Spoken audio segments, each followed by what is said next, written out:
والکلام ما صدمک عن الحق وانزعاج القلب ارجح من اعمال الثقلین. اور کلام سے کہتے ہیں کہ متکلم کی زبان سے نکلے سننے والے کے دل پر چوٹ کرے.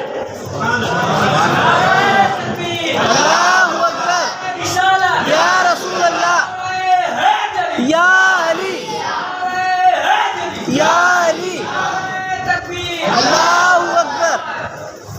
جو ایک متکلم کی زبان سے نکلے اور سننے والے کے دل پر. تو غوث اعظم جب تقریر کرتے تھے تو یہ نہیں کہتے تھے اللہ کی عبادت کریو کہ نہیں کریو، بلکہ خود سامعین اٹھ کے کھڑے ہو کے کہتے حضور دعا کر دیجئے اللہ معاف کر دے، کل سے ہم اللہ کی مدد کریں. نعرہ تکبیر، رسالت، یا رسول اللہ، رسالت، یا رسول اللہ، دولہا، زندہ آباد، دولہا، زندہ آباد، غوث اعظم، زندہ آباد، غوث اعظم، زندہ آباد. تکبیر، اللہ اکبر، رسالت. یا رسول اللہ. اور آپ کی محفل میں وعدہ نہیں لیا جاتا تھا، اس لیے کہ حضور غوث اعظم عوام کے داد اور شاباشی کے خواہاں نہیں تھے، قرآنی نصیحت فرماتے تھے. بے نمازی کو چھوڑ دیجیے، کسی چور کو کہنے کی ضرورت نہ پڑی کہ چوری مت کرو.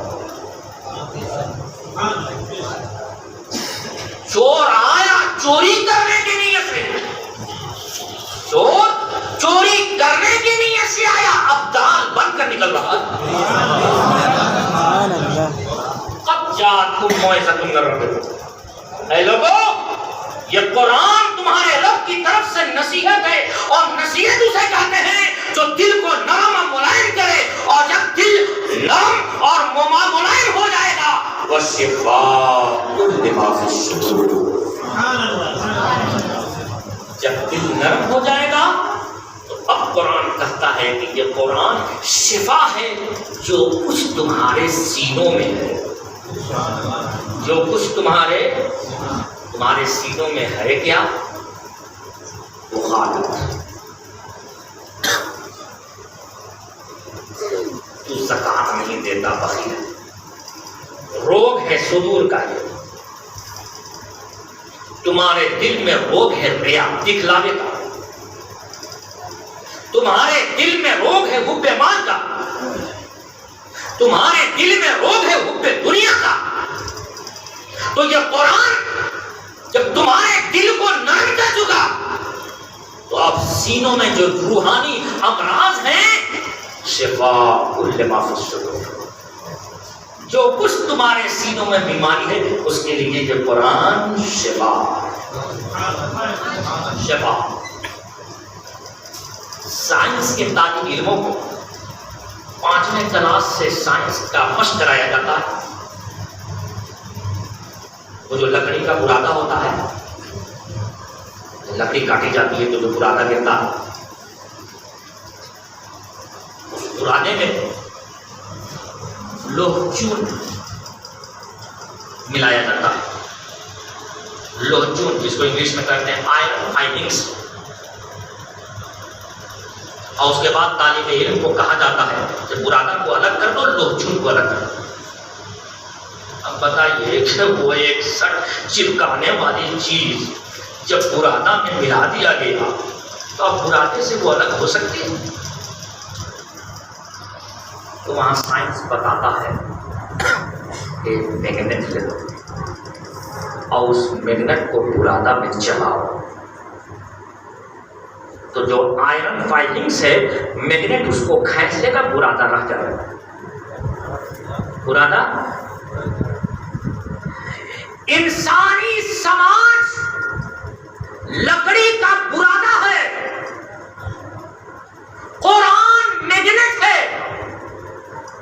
ہر سماج سلیم الفطرت انسانوں سے خالی نہیں ہوتا، ہر سماج میں سلیم الفطرت انسان ہوتے ہیں. سلیم الفطرت مانے جن کے نیچر میں سادگی ہے، جن کے نیچر میں صفائی ہے، جن کے نیچر میں اچھائی کو قبول کرنے کی صلاحیت ہے. جیسے حضور کی آمد سے پہلے مکہ میں کچھ لوگ ایسے تھے جو کعبہ کی چوکھٹ کو پکڑ کر کہتے تھے مولا ہم ان انیک معبودوں کی پرستش کرنا نہیں چاہتے، ہم تیری عبادت کرنا چاہتے ہیں، لیکن معلوم نہیں ہے تیری کیسے عبادت ہے. صدیق اکبر انہی میں تھے، صدیق اکبر انہی میں تھے، مولا کائنات شیر خدا انہی میں تھے. سرکار کے چچا حضرت سیدنا حمزہ انہی میں سے تھے. سلیم الفطرت سماج کفری سماج میں ضرور تھے لیکن سلیم الفطرت تھے. قرآن جب نصیحت بن کر آیا تو اس پرانا میں جس میں لوہ چون نہیں چکا تھا میگنٹ چلا، قرآن نے سلیم الفطرت انسانوں کو اپنے جانب کھینچ لیا.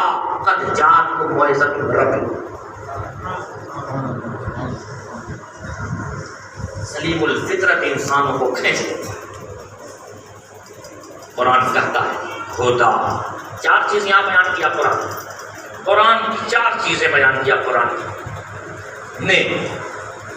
تمہارے رب کی طرف سے نصیحت ہے، تمہارے سینوں کے امراض کی شفا ہے، اور جب سینوں کے امراض کا علاج ہو گیا تو لازمی نتیجہ اس کی ہدایت ہے. ہدایت پالے گا وہ شخص، اور جب ہدایت مل گئی تو اس کا لازماً نتیجہ آخرت میں خدا بند تعالیٰ کی رحمت، اس کا نتیجہ رحمت ہے.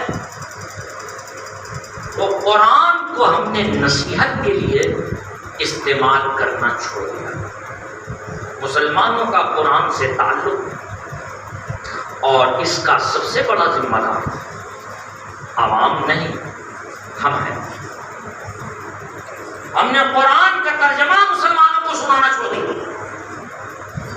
قرآن تو کوئی لیکچرر کی کتاب ہے نہیں، قرآن تو خطبہ کی کتاب ہے، خطیب خالق کائنات ہے. قرآن ایک خطبے کی کتاب ہے، اللہ کا خطبہ ہے. اور خطبے میں آگے اور پیچھے کی بات خطیب بیان نہیں کرتا. سماج میں ایک حادثہ ہوا، ایک واقعہ ہوا، خطیب ممبر پر آیا، حادثہ واقعات سامعین کے سامنے ہے، پس منظر سامنے ہے، اس کا آدیش، اس کا فرمان بیان کرتا ہوا خطیب دربانی کے ساتھ چلا گیا. قرآن ایک ایسی ہی کتاب ہے. عوام اگر ترجمہ پڑھے گی، خود سے تفسیر پڑھے گی، نہیں سمجھے گی. آگے پیچھے کا ربط اسے سمجھ میں نہیں آئے گا. اللہ ابھی کچھ بیان کر رہا تھا، پھر کچھ بیان ہونے لگا. ایک مثال دیتے تھے ہم آپ کو. سب سے پہلے بہت صورت نازل ہوئی اقرا، صحیح اور کثیر روایت کے مطابق، اگرچہ کچھ روایت دوسری بھی ہیں، لیکن اکثر محدثین نے جس کو بیان کیا وہ سورہ الگ ہے، لیکن پوری صورت ایک بار نازل نہیں ہوئی. غار حرا میں سب سے پہلے جو سورہ الگ نازل ہوئی فقط 5 آیت نازل ہوئی. 5 آیت. ترجمہ کیا ہے؟ اقرا بسم ربک الذی خلق، پڑھو اپنے اس رب کے نام سے جس نے پیدا کیا. خلق الانسان من علق، جس نے انسان کو بندے ہوئے خود سے پیدا کیا. اقرا وربک الاکرم، پڑھو اس رب کے نام سے جو اکرم ہے، بہت کرم کرنے والا ہے. الذی خلق الانسان ما لم يعلم الذی علم الانسان، اقرا بسم ربک الذی خلق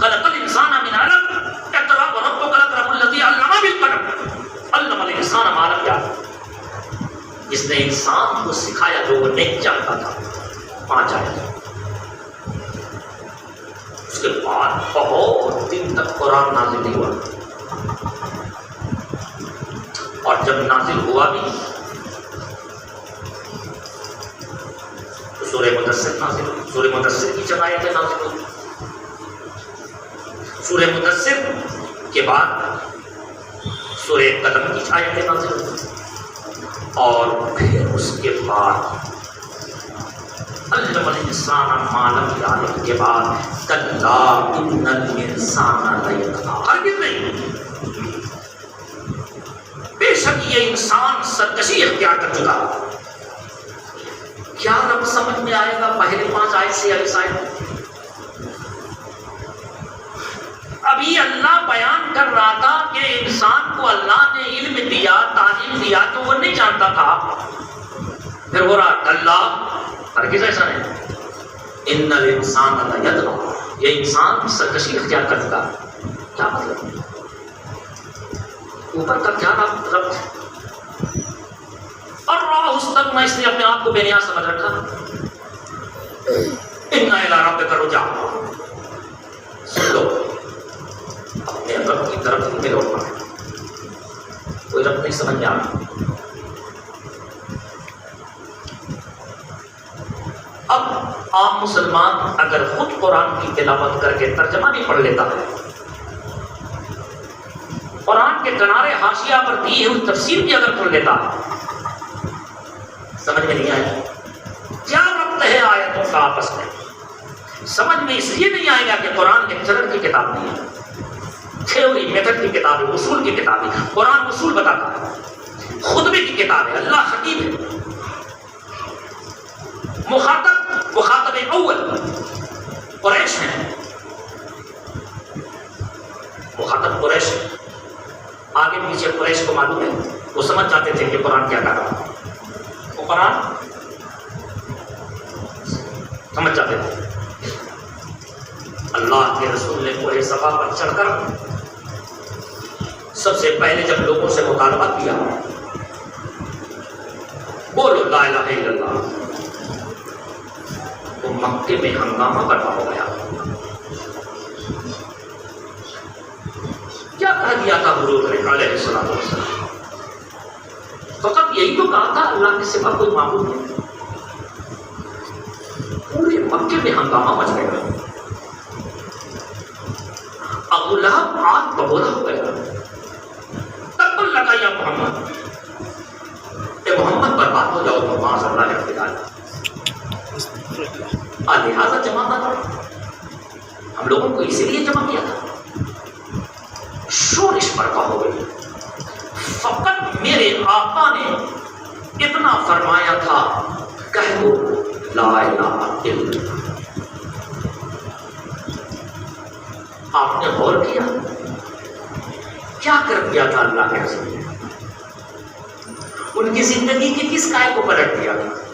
کس کی چودراہٹ اللہ کے رسول نے چھین لی تھی؟ کس کا گھر برباد کر دیا تھا؟ کس کا مال ضبط غصب کر لیا تھا؟ کس پر لاٹھی چلایا تھا؟ کس میں تلوار چلایا تھا؟ کس کے خلاف بولا تھا؟ فقط اتنا ہی تو کہا تھا نہیں ہے کوئی معبود اللہ کے سوا۔ بات اتنی نہیں تھی، ہم اور آپ نہیں سمجھ رہے ہیں، اور ایک سب سمجھ گئے تھے کیا کر رہے ہیں۔ ہر چودھری تلوار لے کر کھڑا ہو گیا، مکی کا پورا سماج رسول اللہ کی مخالف ہو گئی۔ فقط اتنا کہا تھا قولوا لا الہ الا اللہ۔ اگر ظاہراً آپ سوچئے تو کوئی بڑی بات کچھ تو نہیں کیا تھا اللہ کے رسول نے، کسی کی سرزمین تو قبضہ نہیں کر لیا تھا، کیوں اتنا بڑا ہنگامہ برپا کر دیا اہل مکہ؟ اتنا بڑا ہنگامہ برپا کر دیا کہ 10 سال تک رسول اللہ کو ستاتے رہے، فقط اتنے کہنے کی بنیاد پر قولوا لا الہ الا اللہ۔ ہم اور آپ کو سمجھنے میں دیر ہوگی، قریش نے سب سمجھ لیا تھا محمد کیا کر رہے ہیں۔ محمد فلسفہ محمدی کو وہ سمجھ گئے تھے. بات صرف اتنی نہیں تھی، وہ سمجھ گئے تھے کہ محمد کیا فلسفہ دے رہے ہیں. ارے جب ہم ایک خالق کو مان لیں گے، جب ہم ایک مالک کو مان لیں گے، تو پھر وہ مالک جو کہے گا اسے ہمیں ماننا پڑے گا. تو یہ سارے چودھریوں کی چودراہٹ کی فکر سمجھ رہی تھی.